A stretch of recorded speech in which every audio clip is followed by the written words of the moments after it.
Welcome to Ray Hubbard again. I'm in Sapphire Bay. The wind's blowing 15 to 25 with gusts into the 30s out of the south. So I knew going over there, I had about 4 hours that I could sneak over there. And you guys who have little kids and regular jobs know exactly what I'm talking about. But I had an opportunity to go out and fish a little bit, and I really was curious about something based upon my fishing with Tyler at the Tuesday night tournament a week or two ago. And what I was really curious about was, if you remember that tournament, if you haven't seen that video, it's in my videos. It's 2 videos ago, I think.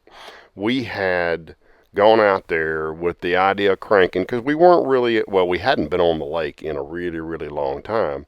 Oh, you know what? Let me take a break here because I catch a trophy. I'll be right back. Holy smokes. Man, I got a trophy here. Look at this. Woohoo! Man, the 9-year-old Kenny Smith would be so proud of that one. Look at the size of that dude. That's a dandy right there. On a shaky head. That's awesome.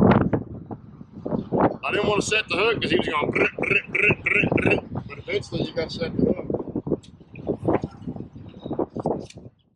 So anyway, since Tyler and I knew that we hadn't been on the water, the best option for us was to get out there and crank and cover water, and that's what we did.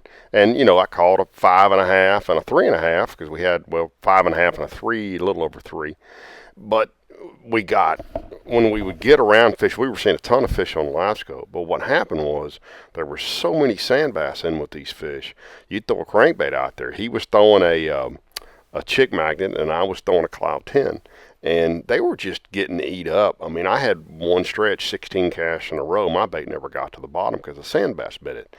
So my premise here was come out and pick up plastics and just go fishing, even though it's the most highly pressured water on the lake. And let's just see what would happen. So here we go.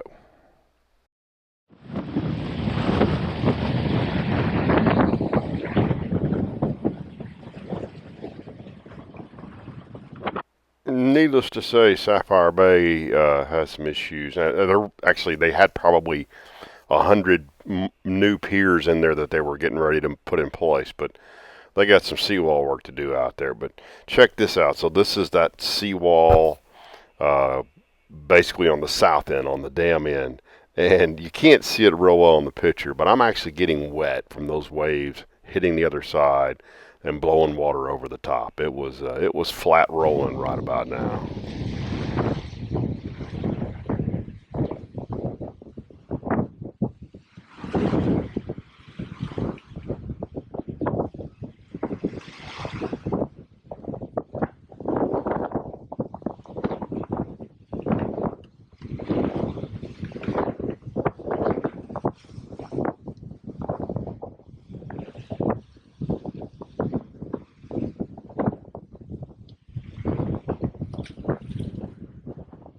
So this is interesting. This is that back corner back there, and if you had seen me fishing, you'd have thought I was really on something.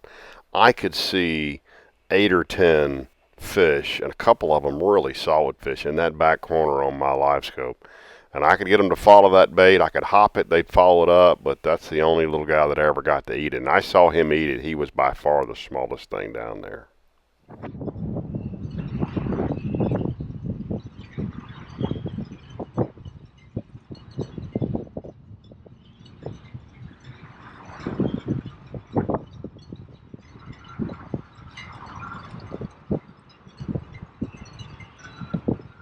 This one took off like it's going to be a good one. Just another little knot.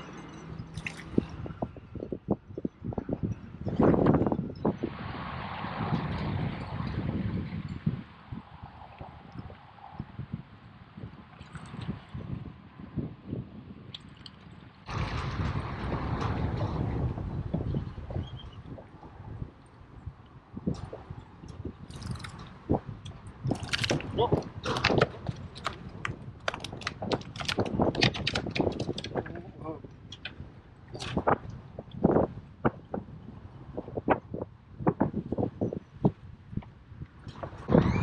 I got in the boat today and realized I had pulled my little sack with all my leader line out of the boat the other day. And all I had in here was this. It's Seaguar. It's a good line, but it's 4-pound line that I had got for crappie fishing. And 4-pound line is really, really light, as you just saw. Got the fish off. I got to be more careful with the 4-pound line.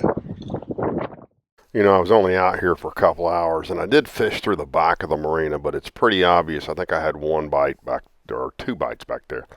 Pretty obvious these fish are working their way out, and the better fish seemingly have worked their way out of the marina. So, you know, spawn's done, and I'm sure there's some fry garters probably around the docks, but I really didn't flip the docks. I just stayed shallow on the rocks. So this is when I get back to the other end down there. So really, we're, you know, probably 50 yards from the end of the dike there, and there's deep water just to my left, and that's where these fish really wanted to be. So I spent a little time right here before I headed to the house. You know, I'm only using a 3/16 ounce weight here, and the wind's ripping over that little dike so hard you actually see, you know, on a bunch of these, I'm holding my rod really low because the line would just blow and pull that bait right off that little shelf I'm fishing down. So that's why you see me keeping the rod down, which is not normally what I do, but the only way to really keep in contact with the bait and keep the bait from blowing around on the bottom.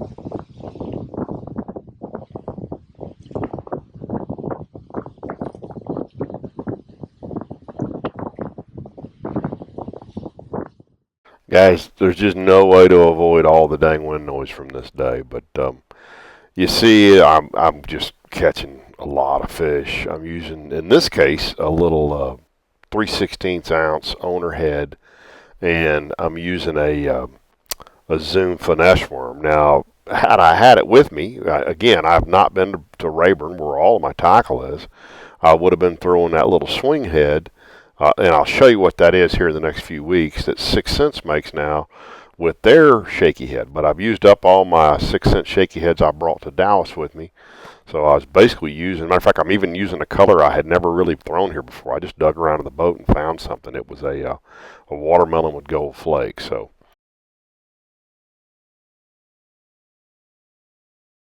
you know, and I should also probably point out, if you've noticed, I've changed rods.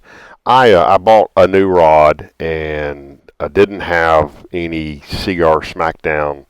Great. So what I like doing is my main line I like being on my spinning pole, 20-pound Seaguar Smackdown, that bright green line. Matter of fact, it's this line right here.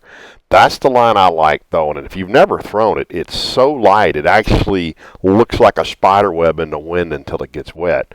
And I went to Bass Pro Shops to buy some because I was out, and they had none in stock. So I bought Brand X, and I thought, well, you know, it's all the same. It's 20-pound.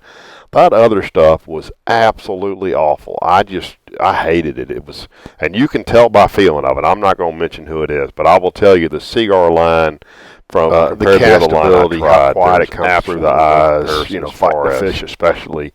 The Seaguar, I mean, and again, that's part of the nice thing, and I just frankly was not paying attention, and there was only one option that day at Bass Pro Shop, but you can, you know, most braid lines now, they tie a little piece to the label so you can actually feel of them, and the Seaguar feels like, almost like threads, the best description I can have, and the other stuff that I bought felt almost wiry, had a ton of memory in it, and was very, very coarse.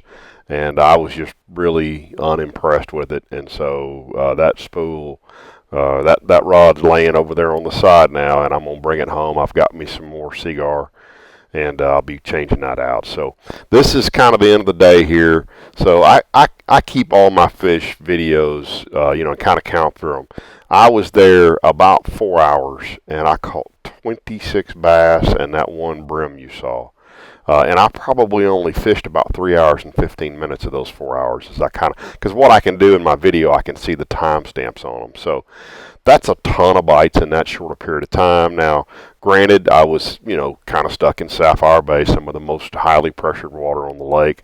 But even here, I came out here and I had about 10 minutes to fish. I just want to come out here and see what would happen, and pretty much immediately got a bite. So this was a experiment well worth the time of going out and doing for exactly what I wanted to see. Would these fish bite a soft plastic when I was having such a problem the other day getting my crankbait down to the bottom where these fish were? I could see them, but every cast on that crankbait, I was getting a sandbass bite, and I could not get it down there. So, where the other evening we had a couple of nice fish, but I think we probably only caught 5 or 6 largemouth between us, maybe 7 or 8. I mean, it wasn't a bunch, but in this short a period of time, in the most highly pressured water, or some of the most highly pressured water on the lake, I got 4 times as many bites. And I think if I had picked up a crankbait, I'd have had the same experience. I'd have just would have caught sandbass after sandbass after sandbass, and mix in the occasional catfish and the occasional largemouth. So, lesson learned here. When you get around those sandbass like that and there's bass mixed in with them, you got to put a bait out there that'll get down through those sandbass and give those bass a chance to bite. So I hope you guys enjoyed this little jaunt, and stay tuned. I got more video for you later this week.